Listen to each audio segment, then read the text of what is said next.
Bonjour et bienvenue dans ce 10e épisode sur les idées reçues publié pendant cet été 2025. J'espère que les 9 premiers vous ont plu et les quelques derniers qui arrivent sont très croustillants.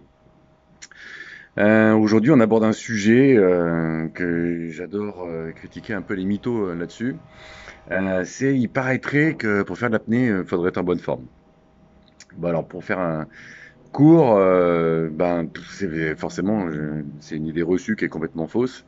C'est le combo, faut pas fumer, faut pas se droguer, faut manger sain, bouffer des graines, faut être souple, faut faire du cardio ou tout un tas de trucs comme ça là. Ou, désolé, mais il y a plein de contre-exemples qui montrent que c'est pas vrai du tout. Donc, c'est justement là-dessus que j'aimerais qu'on aborde l'approche de ça.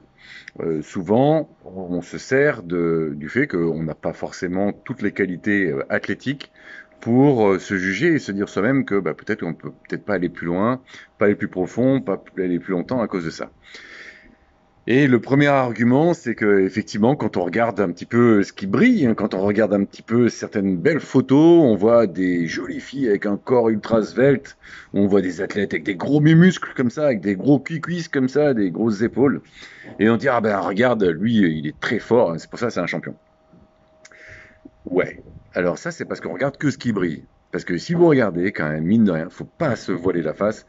Ok, peut-être dans le petit très très haut niveau qu'il peut y avoir, on est quand même face à des gens qui sont athlétiques. Mais si vous regardez le très bon niveau, c'est-à-dire niveau France, championnat de France, niveau des gens qui vont à 100 mètres de profondeur, des gens qui nagent 200 mètres dans une piscine, des gens qui tiennent 7 minutes, voire 8 en apnée statique, etc. Ben là, si vous regardez ce niveau-là, qui, bon, on est d'accord, c'est quand même pas mal, non? Là, il y a tous les physiques. Il y a des petits, des grands, des fumeurs, des drogués, des alcooliques, des gros. Il y a plein de gros. Des vieux comme moi, d'abord. Et puis d'autres vieux, encore plus vieux que moi, qui me donnent vraiment un espoir. Merci les gars de me dire, j'en connais à plus de 60 ans qui vont encore au-delà de 100 mètres de profondeur. Mais mon Dieu, mais qu'est-ce que l'âge qu'on est en train de ridiculiser, la notion de dire, ah bah oui, mais du coup, mon âge va me freiner. Que dalle. Donc d'abord, premièrement, je vous invite vraiment à regarder partout autour de vous et à vous dire non, réellement, concrètement, quand on regarde, il y a plein de personnes de très bon niveau qui sont pas en forme, premièrement. Et deuxièmement, et c'est pour moi la partie la plus intéressante qu'il y a en apnée, c'est que il n'y a pas de style en apnée. Il y en a qui sont rapides, il y en a qui vont doucement, il y en a qui, du coup, préfèrent entretenir un rythme régulier tout du long, d'autres qui fonctionnent par des accélérations et des ralentissements. Il y en a qui vont avoir un gros temps d'apnée, d'autres qui n'auront pas tant d'apnée. Et ben du coup, ça permet de s'adapter à tous les types de physique. Alors c'est vrai que si vous me dites non, mais attends, moi je voudrais pouvoir aller très vite sur mes apnées parce que je sens que j'ai pas d'apnée. Mais par contre, j'ai zéro condition physique et effectivement, j'aime pas le sport.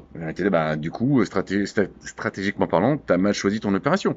On va plutôt essayer de faire en sorte de dire, bah tiens, est-ce qu'on peut pas augmenter ton temps d'apnée pour varier, te permettre d'aller plus profond ou plus loin ou plus longtemps, simplement parce qu'on a augmenté ta capacité à rester plus longtemps sous l'eau.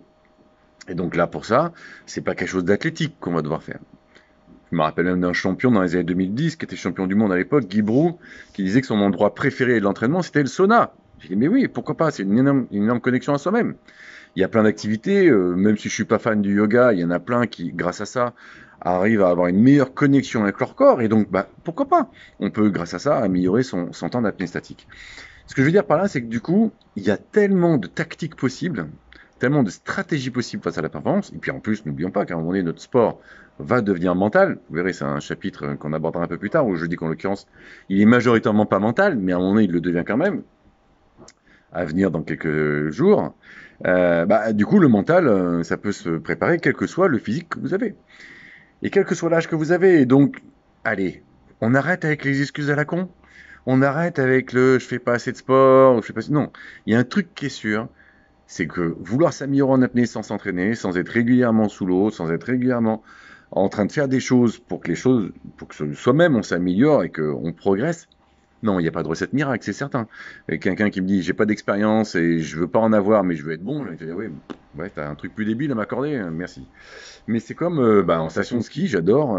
Ça fait un moment que j'y vais plus parce que maintenant je voyage beaucoup à l'étranger pendant les périodes hivernales, mais en tout cas, j'y suis allé beaucoup. Moi, je me rappelle, il y avait plein de gars qui étaient vachement plus âgés que moi, qui étaient des bons montagnards et qui n'avaient pas de capacité physique et qui descendaient des pistes noires avec une aisance que moi, je n'avais pas.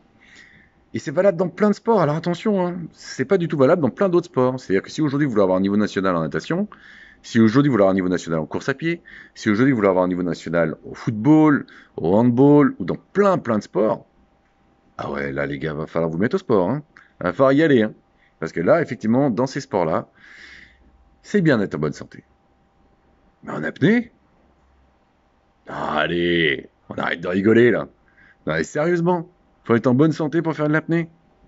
Faut pas fumer pour faire de l'apnée. Mais bon Dieu, mais regardez le nombre de fumeurs. Regardez le nombre de personnes qui ont des surpoids, voire même qui sont obèses, carrément obèses, et qui sont d'un niveau qui vous ferait certainement de grand plaisir. Donc voilà, c'est mon affirmation de cette semaine. Arrêtez les mythos là. Il n'y a pas besoin d'être en bonne santé pour faire de l'apnée. Par contre, il faut une bonne stratégie et de l'expérience. À vous d'adapter. Allez, à la semaine prochaine, on va augmenter le niveau, comment dire, de difficulté de l'idée reçue et je sens que j'aurai beaucoup d'amis dans les semaines à venir. Allez, à bientôt.